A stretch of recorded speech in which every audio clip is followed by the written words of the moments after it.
I've seen a lot of new freelancers get stuck on creating their offers merely because of pricing.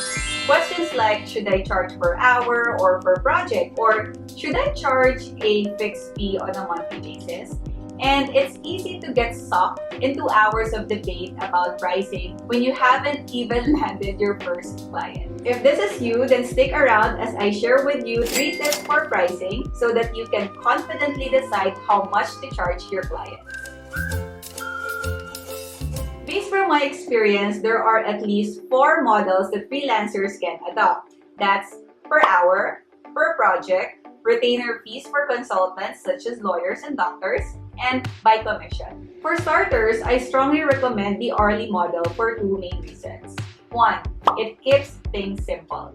It's common and clients understand it, which means that they are most likely to say yes to your offer than telling them you charge $2,000 per month upfront. And in the event that either you or your client decides to cut the relationship short, you can definitely do that and vice versa.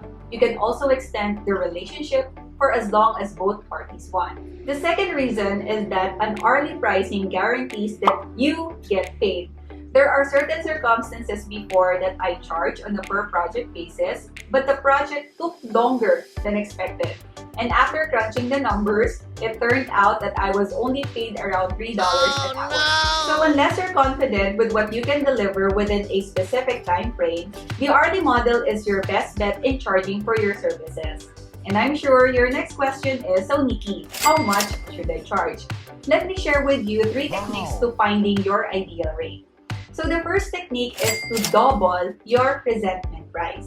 I learned this from one of my mentors where you simply ask yourself, what's the lowest rate that you're willing to accept an offer? Say it's $5 per hour. So doubling that gives you $10 per hour.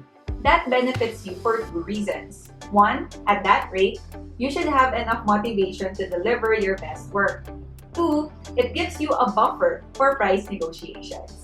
The second technique is to model the competition. If you have no idea on how much to charge, simply take a look at other freelancers providing the exact same offer and model after them.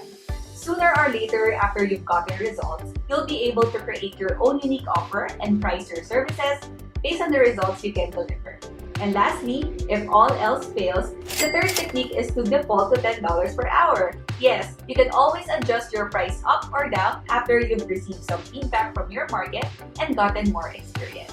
And let me also take this opportunity to share what I use to withdraw my earnings from my foreign clients.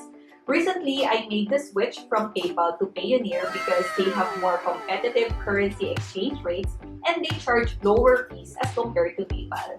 And what's even more exciting is that Payoneer just launched a partnership with GCash. So, what does it mean? Before kasi, you can only link local bank accounts to your Payoneer account. And the thing is, you need to reach a certain threshold of around $100 before you can make a transfer. But that's not going to be an issue anymore because we can now link our Payoneer accounts to our GCash and make transfers instantly, like real time and without any withdrawal limit or threshold.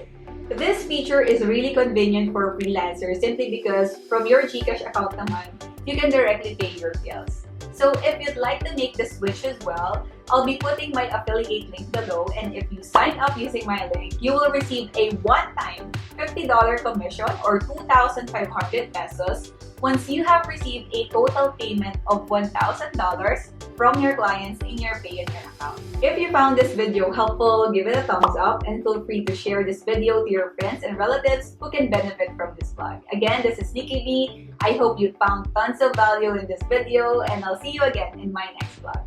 Bye!